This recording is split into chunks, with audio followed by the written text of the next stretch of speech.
안녕하세요. 광주 대표 조태훈입니다. 사실 오늘은 제가 21차 글로벌 리더스 포럼 김승은 교수가 사실 초대해 주셨는데 오늘 보니까 오신 분들이 김승은 교수의 열정에 바쁘신데도 그냥 끌려오신 것 같아요. 여러분들 오늘 수고 많으십니다. 하여튼 빨리 제가 40분 안에 모든 것을 좀 간략하게 말씀드리도록 하겠습니다. 저는 여러분처럼 더욱더 문화인도 아니고 과거에는 사실 저는 문화인이라는 것이 좋은 차를 타고 좋은 나라에 가서 좋은 음식을 먹는 것이 사실 좋은 옷을 입고 이것이 문화인인 줄 알았습니다. 그러나 제가 27년 전에 부모님으로부터 도자기를 갖다가 가업으로 인수받으면서 사실은 2027년간 도자기를 통해서 도자기와 음식 그리고 음식과 술 또 거기서 즐길 수 있는 공간 이것을 창조하면서 저 나름대로 터득한 조그만 깨달음을 오늘 여러분들과 함께 공유하고자 합니다. 오늘 사실 말씀드릴 것은 한국의 현 주소. 한국의 현 주소는 무엇이냐? 현 주소는 우리는 어디에 왔느냐? 그리고 여러 가지 문제점이 지금 많습니다. 그 문제점들의 근본은 어디 있느냐? 이것을 한번 우리가 역사 속에서 그 답을 찾아보고 거기서 우리가 어떤 미래의 방향을 제시해보자 합니다. 사실 이번에 이걸 하면서 제가 조지 오웰의 그 책을 잠깐 읽어봤습니다. 사실 그건 1948년도에 조지 오웰이 그 전체주의 사회의 어떤 상정을 하면서 쓴 말인데 과거를 지배하는 사람이 미래를 지배하고 그런데 현재를 지배하는 사람이 또 과거를 지배한다는 말이 있었습니다. 이 말은 우리한테 시사하는 바가 굉장히 큰 것 같습니다. 사실 우리가 과거를 지배했던 나라들, 구라파, 또 여러분들 아시다시피 과거에는 1000년 전에는 무슨 중국, 그 다음에 구라파, 그 다음에 미국, 그 다음에 또 일본은 타라 입구를 부르짖으면서 화원양조를 해가지고 그들은 또 동아시아를 또 전부 다 점령했습니다. 그 나라들이 사실은 지금 보면 앞으로 미래를 또 지배할 것 같습니다. 그런데 현재를 지배하는 사람이 과거를 지배한다는 말을 이게 무슨 말인가 했더니 그 말이 사실 우리에게는 지금 현재 동남아에서 일본이 우리들한테 마음대로 망언을 하고 또 자기들이 어떤 침략을 갖다 부정하고 이런 것들이 현재 걔들이 가진 어떤 힘이 우리보다 강하기 때문에 사실 과거를 지배하고 있다는 생각을 하게 됐습니다. 이거는 엄청난 우리가 지금 큰 깨달음이라고 생각합니다. 왜냐하면 우리는 일본과 대전하려 하는데 천만의 말씀입니다. 절대 그렇지 않다고 봅니다. 그 이유를 한번 우리가 한국 사회 오늘 보면서 우리가 한번 그것을 짚어봐야 되겠습니다. 사실 우리가 해방 이후 지금 70년 이후에 고착된 어떤 사회적 풍토 또 혹은 관행 이런 것들이 엄청난 게 많습니다. 사실 여러분들 아시다시피 우리가 얘기하고 있는 부정부패 이것은 여러분들이 아시겠지만 사실 일본 사람들이 만드는 문화말살 정책에서 만들어진 급행료입니다. 와이로. 이 와이로가 사실 어떤 의미에서 여러분들 아시다시피 벌써 우리에게는 정말 매년 정치가 바뀔 때마다 혹은 또 엄청난 부정부패 이런 것들이 수시로 우리는 기사에서 읽었기 때문에 진부한 사실입니다. 사실은. 그런데 사실 어떤 정말 재수 있게 이것이 넘어가면은 하나의 관행으로 뭉쳐버립니다. 그런데 이것이 뒤집어지면 이게 또 하나의 정쟁이 됩니다. 이런 사회에서 우리의 사회의 혼란이라든지 모든 것들이 지금 현재 왜 그렇게 됐느냐. 이것이 오늘 사회인데 이 자체가 사실 따져보면 전부 다 일본 문화 말살 정책에서 시작됐다고 보입니다. 자, 여러분들 국민들의 어떤 분열이나 불신들 보십시오. 이 역시 걔들이 조작한 어떤 서로 이간질시키고 서로 시기하고 견제하게 만들었던 겁니다. 그래서 지금 현재 우리 국민들도 전부 다 분열되어 있습니다. 지역 무슨 모든 사람들이 자기 이 중심으로서 모든 것이 지금 형성되어 있다. 그래서 현재는 천민 자본주의가 지금 형성되어 있습니다. 이는 뭐냐? 여러분들 아시다시피 우리는 과거 조선 왕조로 지금 희귀하는 것 같습니다. 땅콩 사건 이것 역시 어떤 의미에서 우리나라의 서민들을 어떤 의미에서는 우리가 노예적 삶을 강조하고 강요하고 있다고 생각됩니다. 그래서 여기서 우리가 한번 지금 한국의 사회 오늘에서 우리가 한번 상국을 한번 봅시다. 지금 동남아시아의 상국은 어떻게 진행되고 있냐? 오늘은 어떠냐? 일본은 벌써 여러분들 알다시피 근대에 살아있고 화학연구를 통해 가지고 지금은 미일 방위협력을 중심으로 해가지고 이제는 이 사람들이 인도, 오스트레일리아, 미국과 4대 연합을 해가지고 사실 중국을 견제하고 있습니다. 중국을 견제하면서 얘들은 벌써 2005년도에 2020년도에는 자기들이 올림픽을 하겠다 해가지고 공정에 유치했습니다. 그리고 이들은 벌써 그것을 계기로 해가지고 여러분들 아다시피 지금 관광 대국으로서 또 경제 대국으로서 또 문화 대국으로서 불기하겠다고 이 사람들 모두가 하나 되어 지금 움직이고 있습니다. 그리고 벌써 작년도를 계기로 해가지고 이 사람들은 벌써 관광객 수도 벌써 우리를 앞질러 버렸습니다. 그리고 관광 흑자도 내기 시작했습니다. 그리고 중국은 어떻습니까? 또 여러분도 알다시피 이제 일로 1대1로라는 것을 만들어 가지고 이 사람들은 지금 육상, 해상, 실크로드를 다시 만들어서 아시아에서 유럽으로, 유럽에서 아프리카로 전 세계로 뻗어나갈 지금 꿈을 꾸고 있습니다. 이는 미래지향적이면서 그걸 하기 위해서 5천억 달러, 500억 달러 규모의 AIIB가 설립됐습니다. 근데 지금 미국이 사실은 지금 동조를 하기 시작했습니다. 새로운 국제 정세가 만들어지고 있습니다. 근데 우리는 지금 어떻습니까? 우리는 아직도 정보 불신, 과거 청산을 외치면서도 아직도 아무것도 안 하고 있습니다. 이 안에서 지금 우리 서로 정말 물어뜯고 있습니다. 이게 이 나라가 가야 할 길입니까? 나는 절대 아니라고 봅니다. 그래서 여기서 우리가 지금 볼 때 중요한 것은 역사에서 있다는 거죠. 자, 보십시오. 이것이 시작될 때, 문화마찰 정책이 시작될 때 데라우치가 밝힌 겁니다. 일본의 신호주한테 영구주의 근본적인 사업이 시급하다. 조선인들의 심령 역사입니다. 이들도 벌써 우리나라를 갖다가 어떻게 식민 정치를 하기 위해서 뭘 해야 되냐? 역사에서 이들은 찾았습니다. 그런데 우리는 아직도 우리나라의 역사에 대해서 우리가 한 번도 고찰하고 반성하고 이런 적이 없습니다. 역사 공부까지도 안 시킵니다. 지금. 그들이 한 게 뭡니까? 보십시오. 그들이 한 것이 무엇이냐면 이들은 제일 먼저 창씨개명을 했습니다. 그리고 교육을 일본말로 시켰습니다. 그 다음에 한 것이 이 사람들이 가양주를 금지합니다. 뭘 시작했냐면 이들은 가양주를 금지시키면서 하향조정된 문화의 획일화를 가져왔습니다. 평준화된 획일화. 그것은 뭐냐? 결국은 문화의 하향 평준화는 노동과 서비스의 질을 떨어뜨립니다. 노동과 서비스의 질을 떨어뜨리면 어떻게 됩니까? 민족적 자존감은 저하됩니다. 자, 그것이 저질르니까 결국 가진 자들은 일본 문화를 향유하게 됩니다. 그리고 일본 문화 자체를 그들은 우리 문화이냐 아주 자기들 문화이냐 문화인의 행세를 하게 됩니다. 이것이 바로 그들이 노리는 업무였습니다. 그러다 보니 우리나라는 시민정신이 나올 수가 없었어요. 탄생할 수가 없었습니다. 전부 다 부합됐고 그리고 황민 시민으로서 우리가 편입되면서 우리는 시민계급의 의식, 시민의 어떤 권리도 우리가 찾을 수가 없었습니다. 그러다 보니 그 자체가 부정부패의 만연을 만들었고 분열과 부신 천민자본주의를 형성했다는 거죠.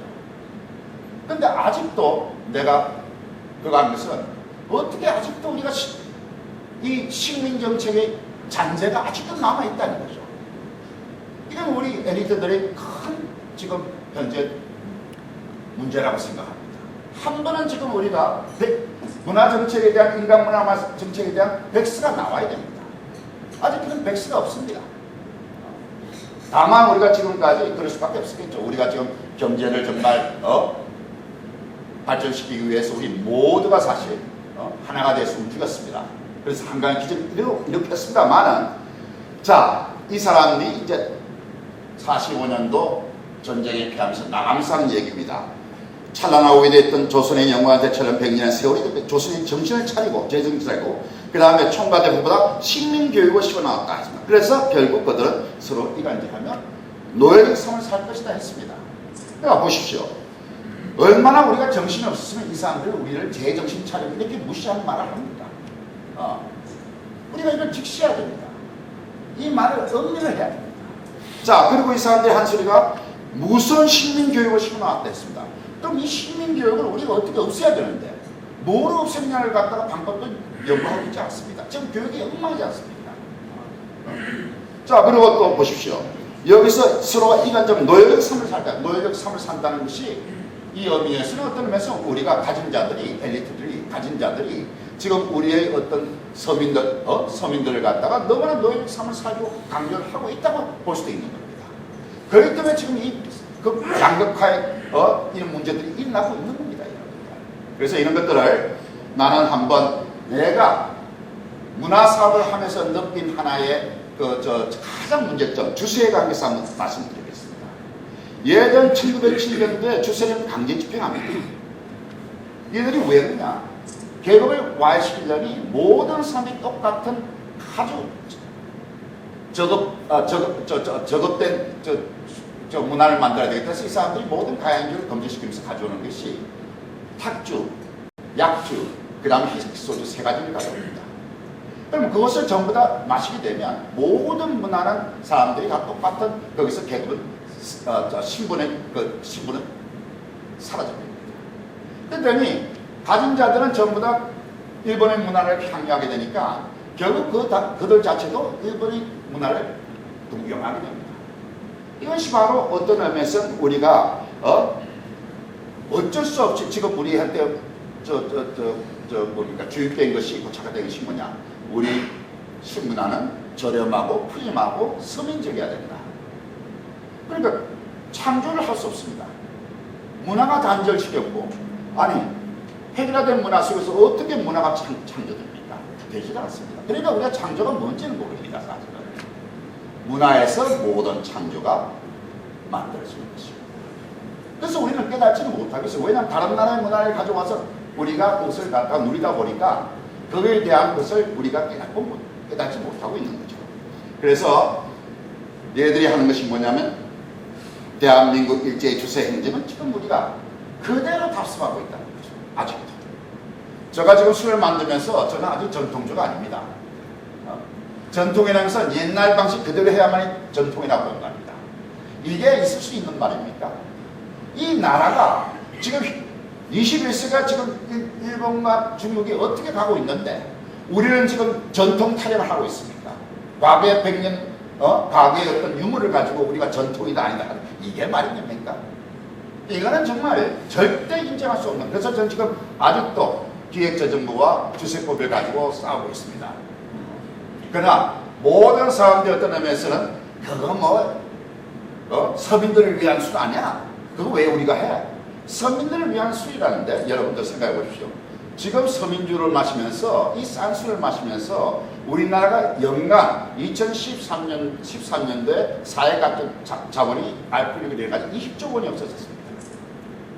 그리고 이들이 지금 하는 것은 어느 기득권의 하나의 음모입니다. 우리가 좋은 술이 들어갈 수가 없습니다. 전통술로서 우리가 현대성을 입혀가지고 세계와 싸우려면 그걸 하기 어렵습니다. 이게 지금 어떤 의미에서는 일제가 우리의 문화를 말살하기 위해서 문화 말살 정책보다도 더 야비한 정책입니다. 이게 지금. 이걸 어떻게 우리 국민들이 이것을 용납하고 있습니까? 이래가지고 어떻게 우리가 발전합니까? 이건 말이 안 되는 소리죠. 그래서 저는 한국 사회 당면가들은 국민을 하나로 통합시키는 긍정의 정치국민이 있습니다. 지금은 모든 신문을 보면 전부 다 부정적입니다. 이래서 안 된다, 저래서 안 된다, 뭐 하지만 그거는 이것 때문에 불가능하고 그런 불가능 속에서 우리가 어떻게 발전합니까? 뭐든지 되는 쪽으로 이건 이렇게 하면 어떤 쪽으로 하면 가능할까? 이렇게 하면 가능하겠다. 이런 쪽으로 가면 국민들도 따라옵니다. 근데 모든 게 부정적입니다. 지금 되는 게 없습니다. 우리나라. 무슨 규제 철저하다. 그거는 뭐 때문에 이거 좀 합시다. 그거는 서민을 위해서 안 돼. 이건 파퓰리즘은 안 돼. 이런 식으로 하다 보면 우리나라는 어떤 의미에서는 저성장의 늪에서 절대 빠져나오지 못합니다. 그래서 여러분들 과거 전통에서 우리가 답을 찾아야 됩니다. 그거는 뭐냐? 전통과 혁신을 통해야 된다. 근데 전통과 혁신은 가능합니다. 왜냐? 단절된 속에서 지금 문제는 뭐냐? 외국에서는 하루하루 새로운 전통이 만들어지고 있습니다. 왜냐하면 그들은 우리처럼 단절된 게 아니라 전통이 생활 속에서, 일상 속에서 진행되고 있기 때문에 항상 전통이라는 것이 진행 중입니다. 혁신이 진행 중입니다. 그래서 그들에게는 혁신이고 무슨 개혁의 것이 큰 의미를 가지고 있지 않습니다. 왜냐하면 그들 속에, 일상 속에 고착화되어 있다고 생각합니다. 일상 속에서 일어나고 있는 현상입니다. 그래서 그 속에서 결국 국민들 자체적으로, 시민들 자체적으로 만들어지는 것이기 때문에 그들의 시민 사회는 굉장히 성숙되어 있습니다. 우리는 단절되고 우리는 외국으로부터 이것을 차용해와서 문화로 사용하다 보니까 우리 시민 의식이 성숙하지 못합니다. 우리의 정체성이 뭔지는 모르고 있습니다. 그래서 저는 우리의 정체성을 어떤 의미에서 재항립이 아니라 재창조해야 된다고 생각합니다. 버릴 것은 버리고 취할 것은 취하면서 말이죠. 그래서 우리가 전통을 얘기하면 전통은 어레이 100년 전 단절됐던 것들을 이어가는 것을 생각하는데 전통이라는 것은 결국 혁신입니다. 전통과 혁신 사이에 전통은 매일 사용하는 것이 혁신을 통해서 또 새로운 전통이 되기 때문에 그 중간의 과정이 문명화 과정입니다. 사실. 문화라는 것은 이렇게 매일 생활 속에서 만들어지는 거죠. 그래서 문화라는 전통의 혁신을 교차하면서 비롯하여 전통과 혁신을 오가면서 선순환하면서 새로운 전통이 만들어지면서 문화 창조가 일어나는 것입니다. 자, 전통과 혁신은 그러면 어디서 시작합니까? 이는 반드시 일상에서 시작합니다. 일상의식주에서 여러분도 아시겠지만 여러분들이 1000만원을 가지고 1000만원의 생활을 합니다. 1억을 벌면 1억의 생활을 합니다. 또 100만원의 월급을 받으면 100만원의 생활을 할 수밖에 없습니다. 그에 따라 가지고 모든 정신적 욕구나 도덕적 욕구나 지식적 욕구, 경제적 모든 것이 결국은 일상생활의 수준을 만들어준다는 거죠. 근데 이것이 해결되어 있으면 모든 먹는 것이고 모든 것이 해결되어 있으면 이런 것이 아무리 발전하더라도 또 개인마다 다르더라도 이 자체는 다른 나라에서 우리나라의 정체성은 다른 나라와 또 차이할 수밖에 없습니다. 이게 지금 우리의 큰 문제점입니다. 그래서 여기서 뭐 아시겠습니다. 문화적 과정을 통한 혁신의 선순환을 통한다는 것과 또 음식이라는 것은 모든 것은 음식에서 시작됩니다. 역사는 음식에서 시작됐습니다. 인류의 문명사는 인류의 음식의 역사입니다. 음식을 먹으면서 남는 어떤 이념을 가지고서 다른 것을 만족하게 만들려고 했고 그러면서 사실 오늘날까지 온 것이 전부 다 음식의 역사입니다. 먹고 살아야 됩니다. 그 속에서 일어나는 것이다. 그래서 사회 발전하는 거 보면 다른 나라의 외국의 예를 보면 전부 다 귀족 문화, 왕실에서 시작됐습니다. 문화라는 것은. 그러니까 어떤 의미에서 문화라는 것이 우리가 지금 우리 국내만 국한된다면 우리끼리 먹고 사는 데는 문화라는 것이 아무도 없어도 관계없습니다. 근데 이 문화가 이제는 경제가 됐다는 거죠. 문화가 경제의 핵심이 됐습니다. 여러분도 알다시피 과거의 프랑스나 서구에서 유명한 것들이 귀족 문화가 사실 중산층 문화로 내려옵니다. 그러면 또 그것이 서민 문화 또 대중문화로 또 내려오면서 그들도 또 사람들입니다. 그러니까 그들이 어떤 의미에서는 귀족 문화보다 더 좋은 머리를 가지고 새로운 걸 개발할 수 있습니다. 그게 선순환하면서 결국은 그 나라의 문화의 다양성을 창조해 나간다는 거죠.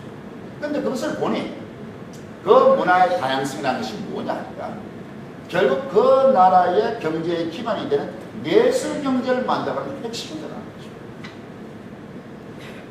우리가 지금 내수 경제 한다만 이 내수 경제는 당연히 문화의 다양성에서 나온다는 걸 알아야 됩니다. 여러분도 알다시피 우리나라에 지금 짝퉁이 많습니다. 여자분들이 무슨 LMS다, 뭐 루이비통이다, 뭐 이런 짝퉁이 많은데 그건 뭐냐? 외국에서 그들이 많이 사용하던 것이 자 이제 교통이 발전하고 세계로 모든 것이 교통이 발전되고 SNS가 되다 보니 세계 문화가 다 이제 한국 문화가 되었습니다. 그러다 보니 그들의 어떤 유명 제품들이 우리들도 가지고 싶은 욕망이 있습니다. 그래서 그것이 명품이 되면서 결국 세계로 나가면서 그들의 내수 경제가 그것이 경제로 바뀌는 겁니다. 경제는 딴 거 아닙니다. 많은 사람들이 어떻게 그 나라의 문화를 갖다가 감동해가지고 쓰고 싶어 할 때 그 나라가 발전하는 겁니다. 음식도 마찬가지입니다. 그래서 그 자체가 선순환이 결국 사회 발전을 가져온다는 점 우리가 잊지 말아야 할 것 같습니다.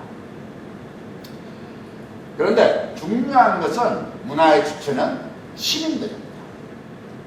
지금 우리나라처럼 정부가 문화 융성을 하자 절대 관주도는 될 수가 없습니다.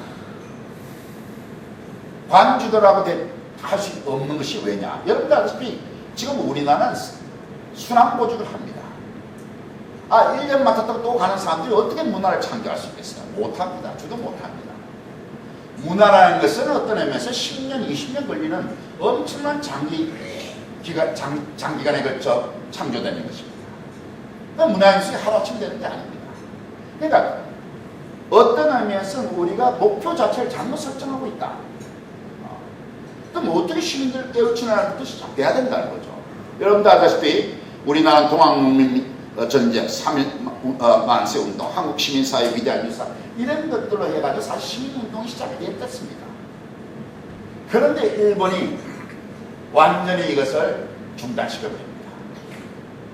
한국 시민이 되면서 우리는 우리의 시민 권리를 갖다가 박탈당합니다.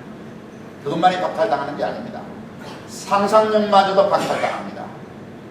문화가 단절됐기 때문에 우리는 문화를 어떻게 창조할지도 모릅니다. 또 사고의 자유마저도 우리는 박탈당합니다. 우리의 생각을 마음대로 표현할 수가 없습니다. 그러다 보니 시민계급의 문화라는 것은 우리는 소시민이었지, 그냥 어떤 소시민이었지, 우리는 어떤 국가적인 개념에서 시민이라는 권리를 찾아본 적이 없습니다. 그래서 성숙할 수가 없었다는 거죠. 그러면서 여러분들 알다시피 일제 한국 6.25 전쟁으로 인해서 상위계층이 소멸됩니다. 전쟁이 일어납니다. 또 이것도 역시 어떤 의미에서 일본이 책임이 큽니다. 그들이 정말 그들의 열강이 각축을 우리 조선에서 반도에서 펼치면서 결국은 여기서 우리가 사실 나라가 양분되고 맙니다. 그런데 여기 중요한 것은 6.25 때 상위계층이 소멸되면서 문제는 그때 다 어떤 의미에서는 다 가난했습니다. 그러다 보니 공백된 그 속에 우리 모든 사람들이 상위계층을 뛰어들기 시작해서 무한경쟁을 시작합니다. 그때는 운유수도 나는 언젠가는 우리나라의 최고 각부가 될 거야. 또 어떤 사람은 수위도 사람들한테 친절하지도 않고 툭 하면서 나도 언젠가는 뭐 될 거야. 전부 다 그런 생각을 하게 됩니다. 그런 속에서 문제는 뭐가 있냐면, 자, 여러분들도 여기 계시면 다 아시겠습니다만 독재가 시작됩니다. 우리가 얘기하는 독재가 시작됩니다. 물론 독재도 나쁜 독재도 있고 좋은 독재도 있습니다, 사실. 그러나 그게 민주화 투쟁이 들어옵니다. 그러다 보니까 시민들은 그 속에서 소외돼 버립니다. 탄압과 어떤 거기서 일어나는 민주투쟁. 그 속에 뭐가 끼어드냐면 이제 이데올로기가 끼어듭니다. 종북이 끼어듭니다. 그러니까 이념투쟁이 되어버립니다. 그래서 완전히 시민들은 소외됐어요. 그러다 이제 와서 우리들은 시민들이 뭘 해도 지금 사회가 말을 안 되게 거리로 뛰어나오고 있습니다. 지금이야말로 우리가 바로 이제 여기 어떤 종지부를 찍어야 될 때가 왔습니다. 이제 시민들이 조금 깨어나기 시작했습니다. 그게 오늘날입니다. 그래서 이게 너무 가버렸네. 흥분하다 보니까 막 물렸습니다. 그래서 우리가 그럼 앞으로 우리 시민사회는 어디로 갈 것인가 한번 생각해봐야지. 그래서 나는 전통을 기반으로 인재색으로 뻗나가는 기업을 한번 만들어보자. 이게 좀 잘못되고 있네요. 죄송합니다. 맞습니다. 그래서 우리는 지금 일제시대 고도 성장으로 우리는 사실 먹고 살기 바쁜 아주 한국인 문화였다. 그 시대였다면 이제는 국민소득 3만 시대가 돼가지고 우리가 경제는 됐는데 지금은 엠블 시대로 바뀌었다. 분노의 시대로 바뀌었다는 거죠. 그럼 이 지금에서부터 오늘은 미래로 가는 것은 바로 선택의 필요가 있습니다. 정체의 지속이냐 아니면 문화 융성을 만들 것이냐. 여기서 우리는 하나의 우리의 공익과 사익에 대한 어떤 공감대를 형성시키고 문화의 하모니를 만들어야 됩니다.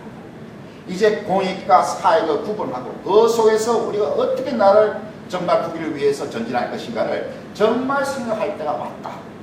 지금 이것이 우리의 어떤 현 시점이 아닌가 봅니다. 그래서 전통을 기반으로 세계로 뻗어나가는 기업을 한번 우리가 생각해보자. 왜냐하면 음식은 왜 중심이냐 하는 말씀이죠. 여러분도 아시지만 음식을 갖다가 막 10만원짜리 20만원짜리를 먹으려면 여러분들이 식당을 골라야 됩니다. 아무데나 또 거기 가려면 여자분들은 또 어떤 옷을 입고 갈까, 어떤 헤어스타일을 할까, 뭐를 할까 다 생각하게 됩니다. 그러나 그 공간 속에는 그와 맞는 어떤 조화된 모든 문화 요소들이 집합된다는 것이죠. 문화는 사실 이러한 공간, 식당이라는 공간을 통해서 전달됩니다. 그걸 제가 27년간 이 문화사업을 하면서 깨달은 하나의 조그만 터득입니다. 그리고 여러분들 알다시피 음식이 개발되면 술이 개발되고 공예품이 개발되고 그 공간이 개발이 됩니다. 그래서 이 모든 것을 실내 가구와 장식품을 개발시키고 그 다음에 모든 것을 조화로운 총체적 융합에서 이것이 융합이 된다면 문화 융성이 만들어진다는 것이죠. 그래서 오늘은 일상문화 관련 기업에서 제가 한 가지 예를 들면 우리 문화의 혁신의 주체에서 아모레 퍼시픽이 기가 막히게 잘하고 있습니다. 지금 얘들이 피를 만들었으면은 녹차를 만들었으면은 녹차는 성공하지 못했습니다. 왜냐? 경쟁 상대를 왜 세계 최고의 경쟁을 상대로 해서 만들지 않았기 때문입니다. 티백을 만들었기 때문에 결국 그것은 처음에는 많이 팔리겠습니다만은 이게 결국은 한계의 공차고. 그러나 이 사람들이 한방과 그것을 해가지고 화장품을 스와스만을 만들어가 지금 세계로 뻗고 있습니다. 이게 바로 우리 문화의 하나의 대표적인 성공 사례입니다. 그러니까 여기서 얘기하고 싶은 것은 우리가 무엇을 만들 때는 우리 국내 안에서의 어떤 경쟁을 상대로 하는 것이 아니라 세계를 상대로 한 경쟁 상품을 우리가 만들어 가야 된다는 것이죠. 그건 굉장히 고된 사업입니다. 고된 길입니다. 그러나 그것이 만약 된다면 우리나라는 자연스레 그 제품은 세계화될 것이고 세계화가 되면 우리나라 자체도 덩달아 그런 제품들이 나오면서 세계 하나의 보편적 문화로서 진입할 수 있다는 것이죠. 그래서 제가 요사이 이 아모레 퍼시픽을 굉장히 유심히 바라보고 있습니다. 앞으로 엄청난 다른 제품들이 나올 거라고 생각합니다. 그리고 세 번째, 이제 저 자랑을 좀 하겠습니다. 제가 만드는 술 화요입니다. 저는 도자기를 만들다 보니까 부모님께서 받아온 도자기를 참 어떻게 하면 성공시킬 수 있을까? 저는 이제 가업으로 분을 받았기 때문에 그때 보니까 전부 다 우리 도자기는 다 1900년 말에는 전부 다 장롱속에 들어있지 그것은 식당에서 본 적이 없습니다. 그 본 것은 전부 다 놀이답게나 있는 것이었습니다. 그런데 이 도자기를 세계화시키기 위해서 나가보니까 다 모든 사람들이 외국 사람들이 너 누구냐?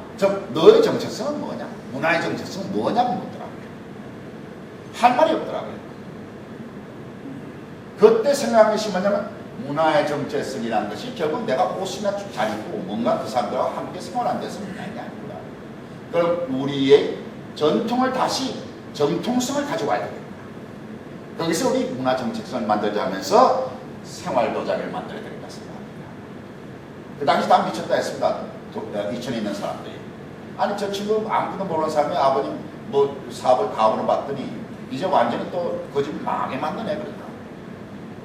그래서 저는 그런 얘기를 했습니다. 지금 우리나라가 일본에 예속된 도자를 만들고 있는데 그래가지고 우리나라 문화로서 정착하지 못한다.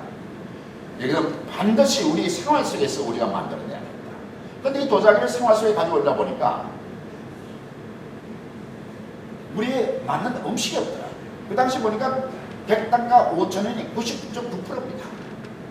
그 속에서 우리 문화를 형성할 수가 없습니다. 그래서 어떻게든지 10만원짜리 음식을 만들어야 되겠는데 그래서 음식을 연구하기 시작합니다. 그런데 음식을 만들었더니 자 거기 맞는 또 술이 없습니다. 2,000원, 3,000원짜리를 가지고서 우리 음식이 10만 원짜리를 우리가 대접할 수가 없습니다. 그래서 어쩔 수 없이 또 술을 만들게 됩니다. 근데 그 술을 만들려 보니까 세계와 경쟁을 하려다 보니까 가장 세계에서 많이 먹는 술이 칵테일입니다. 그 칵테일이 근본이 되는 가장 근본이 되는 술이 바드카입니다. 그 술과 같은 것이 뭐냐? 바로 우리가 700년 전에 원나라에서 도입한 바로 정류식 술이죠. 거기서 바로 우리가 얘기하는 소주입니다. 그러나 이 소주가 우리나라가 지금 다 저급주를 먹다 보니까 소주는 저급주로 되어버렸습니다. 소주도 어떤 면에서 하나의 위스키의 브랜드입니다. 또 스카치와 같은 종류입니다. 또 와인과 같은 이름입니다. 그 소주를 우리 스스로가 아주 저급한 술로서 이름의 대명사로 만들어낸다는 거죠. 그래서 그걸 저는 가져가기 위해서 화요 정류식 정류주로서 소주라고 명명을 했습니다. 그 화요란 화요는 불화전을 파자에서 맛보면 화와 요가 나옵니다. 그래서 만든 술입니다. 그리고 지금 저희들이 광주요 도자기가 이제는 토마스 켈러나 누구죠? 코리 이 미쉐린 3스타를 받은 사람들이 식당에서 전부 다 사용하고 있습니다. 사실 코리 그것은 제가 2년 동안 코리와 함께 개발했습니다. 그랬더니 이제 그들의 수제자들이 다 식당을 내면서 이제 우리의 식기들을 그들이 지금 사용하고 있습니다. 그리고 지금 만든 술이 제가 이것을 갖다 외국의 꼬냑과 그것과 스카치와 위스키와 경쟁하기 위해서 만든 술이 바로 오크통에 우리가 5년 동안 숙성시켜 3년 동안 더 그거 하면서 기다리면서 이것을 출시해가지고 나온 것이 바로 화요 XP입니다. 그 다음에 우리가 또 중국술 백조와 대결하기 위해서 제가 만든 것이 바로 이 화요 53도 스페셜리즘 용문주라는 겁니다. 그래서 이것을 가지고 세계를 경쟁해 나가죠. 그래서 지금 그 어려운 요건 속에서도 우리의 화요가 올해 아마 엄청난 지금 성장을 할 것 같습니다. 그리고 지금 사실 어저께 우리가 어떤 동의서를 만들었습니다만 아직은 뭐 이거 발표할 건 아닙니다만은 발표를 하겠습니다. 미군 전 지역, 세계 전 지역에 있는 PX에 저희 술이 들어가기를 어저께 어떤 동의서를 작성했습니다. 대단한 일입니다. 그래서 저는 음식을 지금 이제 다시 세계인들이 와서 제 세계 미식가들이 와서 먹을 수 있는 음식을 저는 준비하고 있습니다. 다시 가온이라는 식당을 통해 가는 이게 바로 지금 제가 다시 가온이라는 식당입니다. 그래서 지금 또 우리 술은 영국의 포트만 메이슨 이게 황제 식자들을 공급하는 백화점입니다. 세계 제일 유명합니다. 이 백화점에 저희들이 술이 지금 들어가고 있습니다. 그리고 진주라는 식당을 통해 가지고 지금 소 지역에 영국의 소 지역에서 우리의 식기와 우리의 술들이 극찬리에 지금 팔리고 있습니다. 그래서 저는 한국의 미래는 바로 우리 문화기업과 성숙한 시민사회 융합에서 생긴다는 거죠. 지금 술을 얘기했으면 술은 외국에서 인정하는데 아직 한국은 인정하고 있지는 않습니다. 정부도 인정하지 않고 있습니다. 왜냐하면 우리가 전통주로 해서 우리의 세제를 혜택을 줘야 되는데 절대 세제 혜택을 못 받습니다. 우리나라 술은 말씀이죠. 종가세가 돼가지고 만약에 저 술을 갖다가 우리가 만들 때 병을 고급화시키면 병에 대한 고급화된 것 자체를 100% 세금을 내립니다. 그래서 고급화를 못 시킨다 다른 회사는. 그러나 저는 가감하게 시켰습니다. 그리고 그것이 되니까 그 다음에 문제가 뭐냐. 우리는 술을 출고하면서 동시에 세금을 먼저 냅니다. 그러니 새로운 기업이 나올 수가 없습니다. 그 자금력을 견딜 수가 없습니다. 그리고 그 자체가 법으로 딱 규제되어 있습니다. 그게 바로 기득권들이 가진 특권이라는 거죠.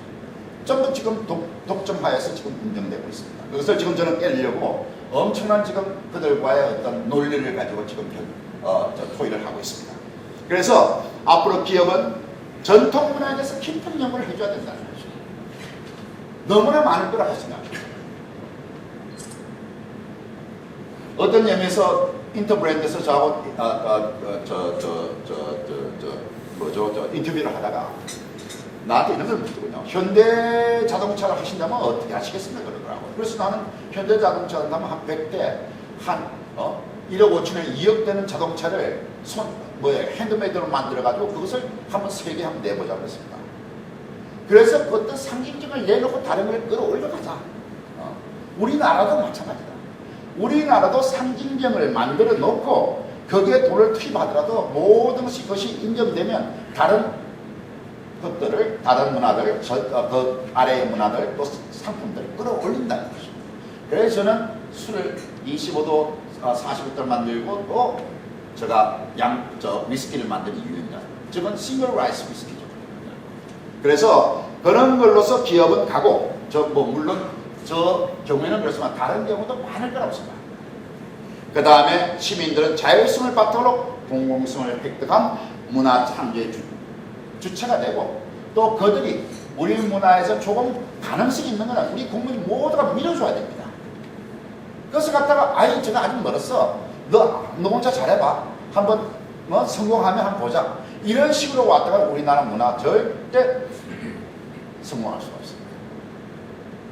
그래서 정부는 기업 혁신과 시민 창조의 등대로서, 저 빈자리로서 그들은 나와야 됩니다. 그들이 참여하면 안 됩니다. 그들이 중심이 되면 안 됩니다. 황과 시민과 모든 기업이 하나가 돼서 혼자, 이것은 세 주체 간의 굳건한 신뢰와 원활한 소통에 의해서 바른 길을 우리가 찾아나가야 됩니다.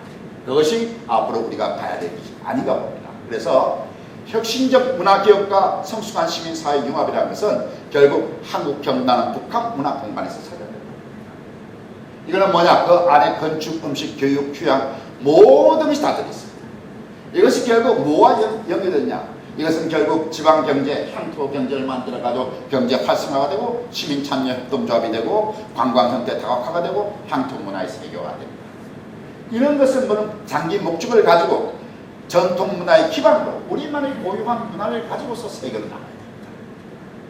그래서 문화융성의 경쟁 상대를 우리가 선택합니다. 누구냐? 즉 우리는 일본을 뛰어넘고 세계를 뛰어넘는 하나의 그런 목표를 가지고, 목적을 가지고 지금부터 장기 계획을 세워서 3차 5개년 계획 정도를 만들어서 하나하나 차곡차곡 규제할 건 규제, 철폐할 건 철폐하고 또 도와줄 건 도와주면서 우리가 하나하나 간다면 경쟁 상대 설정 분명한 목표가 만들어지면 국민적 통합이 올 것이고 효율성과 체계성을 가지고 우리가 추상적에서 탈피해서 정권 탈피 중장기적 우리가 세분화, 즉 단기적인 그 정책에서 탈피해야 된다. 그것으로 인해 가지고 우리가 구체적으로 실현 가능성이 있는 문화융성을 추진해야 된다. 저는 오늘 이 기회에 어떤 의미에서는 앞으로 2015년, 2016년을 계획해서 3차 5개년 계획을 담아가지고 앞으로 나는 저는 2036년도에 한번 우리나라도 올림픽 서울 대한민국 유치라는 것을 한번 목표로 제안을 하고 그 속에서 새로운 우리나라의 한번 새 국가를, 문화국가를 창조하자는 것을 제안하고 싶습니다. 오늘 여러분들 감사합니다. 우리는 전통이 한국의 미래입니다. 여러분들 오늘 경청해 주셔서 감사합니다.